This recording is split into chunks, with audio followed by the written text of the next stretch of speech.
నా regular customer blouse అండి ఇది. ఈ బ్లౌజ్ మాత్రం సిద్దిపేట నుంచి వచ్చింది.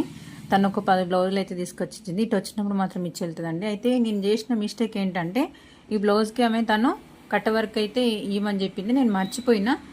అయితే మర్చిపోయినా. ఇప్పుడు నెక్ అయితే కట్ చేసినా కదా, నేను ఫ్రంట్ నెక్ అయితే కట్ చేసినా అండి. బ్యాక్ నెక్ ఏం కట్ చేయలేదు. బ్యాక్ నెక్ అంటే నేను అడ్జస్ట్ చేయగలుగుతా. ఫ్రంట్ నెక్ కట్ చేసిన కాబట్టి కట్ వర్క్ అనేది ఎలా వస్తుంది అనేది కొంచెం ఇబ్బంది. కాకపోతే నేను క్యాన్వాస్ అయితే కట్ చేసినానండి. క్యాన్వాస్ కట్ చేసింది దీనికి ఎలా అటాచ్ చేస్తే ఐరన్ ఎలా చేసి చూపిస్తాననేది చూడండి. ఎవరికన్నా ఇది వీడియో యూజ్ అవుతుందేమో అని చెప్పేసి దీనికి కూడా కట్ వర్క్ ఇచ్చేది ఉండే. నేను క్లాత్ అనేది కరెక్ట్గా మెజర్ అనేది తీసుకొని కట్ చేసుకున్నా. కొంచెం భయమైంది, కానీ ఆలోచన చేస్తే ఏదైనా కానీ సక్సెస్ అవుతుంది అని అంటారు కదా. నేను అదే రకంగానైతే క్యాన్వాస్ అయితే కట్ చేసినానండి. ఐరన్ చేసి చూపిస్తా చూడండి మీకు. చూడండి అలా ఐరన్ లైనింగ్కి అయితే ఇలా పేపర్ క్యాన్వాస్ అయితే ఐరన్ చేసుకొని తీసుకొచ్చినానండి. ఎందుకంటే వీటిపైన వేసి స్టిచ్చింగ్ ఫల్టైన్ చేస్తే సరిపోతుంది. ఎందుకంటే కొంచెం మనం మిస్టేక్ చేసినప్పుడు అయితే వాళ్ళని ఇబ్బంది పెట్టకుండానైతే మనం కంప్లీట్గా నీట్గానైతే ఫినిషింగ్ అనేది ఇవ్వాలి కదా. ఇది కొంచెం ఎక్కువ వచ్చింది, ఎందుకంటే రౌండ్ నెక్ లాగానే తీస్తా. ఇది స్టిచ్చింగ్ ఏందనంటే దీంట్లోనే ఇది ఒక డిజైన్ లాగా తీస్తానండి.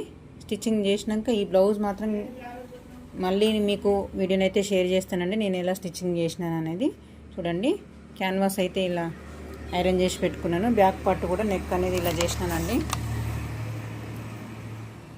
ఓకే అండి, ఇట్లాంటి మిస్టేక్స్ చేసినప్పుడు మాత్రము ఐరన్ బాక్స్ ఉంటే ఇట్లా క్యాన్వాస్ అనేది రెడీ చేసుకొని ఇక్కడ మనం చేసిన మిస్టేక్ అనేది కవర్ చేసుకుంటూ కస్టమరు ఒప్పుకునేటట్టు అయితే మాత్రమే ఇలా చేయండి. నేను ఈ నెక్ డిజైన్ అనేది తను చెప్పిన డిజైన్ అయితే అంత పర్ఫెక్ట్గా రాదనుకోండి. కాకపోతేనే మాత్రం తనని అడిగిన జస్ట్ మిస్టేక్ అయిందనంటే పర్వాలేదురా, కాకపోతే కొంచెం నీట్గా వచ్చేటట్టు చూడరా అని చెప్పని అన్నది కాబట్టి ఈ స్టెప్ అయితే తీసుకోవాల్సి వచ్చిందండి.